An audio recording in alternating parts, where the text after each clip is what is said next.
There is a tremendous amount of influence that youth are experiencing from their digital media engagement. And we've done several studies looking at how youth engage with media and technology and how they're exposed to media messages, marketing messages related to substance use.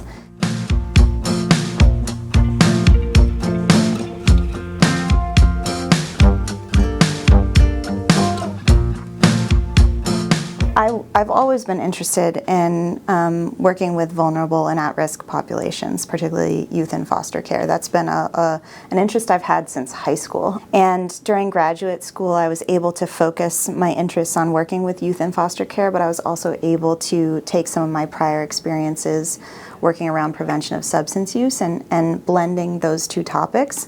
And that's really what has led to the direction of my lab currently. It looks good.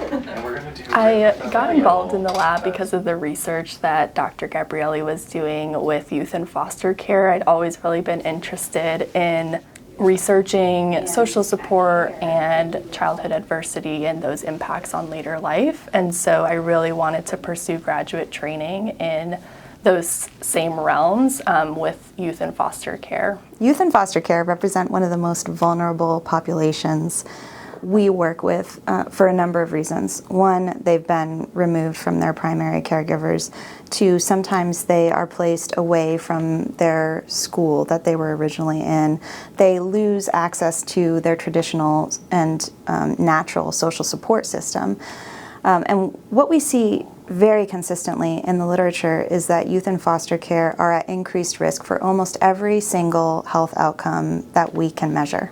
I personally use social media myself pretty regularly, including sites like TikTok.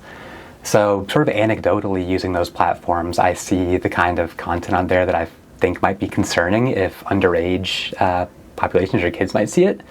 So I took up a study myself of just characterizing the kind of alcohol content that kids might encounter on TikTok. I met with the principal at Kanapaha. One of the most surprising findings that we've had in this work we've done around youth digital media engagement has been older youth come to realize pretty quickly that they wish they had more parental involvement when they were younger. It's actually youth who have low risk for substance use engagement who are more heavily influenced by media influences around those risk behaviors than youth with high risk.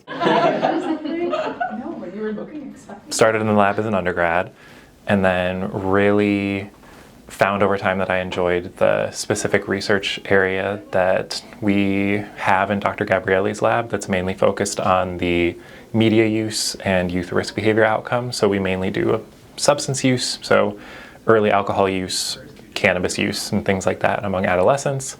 If you really are passionate about something and you stick with it, and you stay consistent in your approach to addressing whatever it is that you're pursuing, most likely you'll find your way there.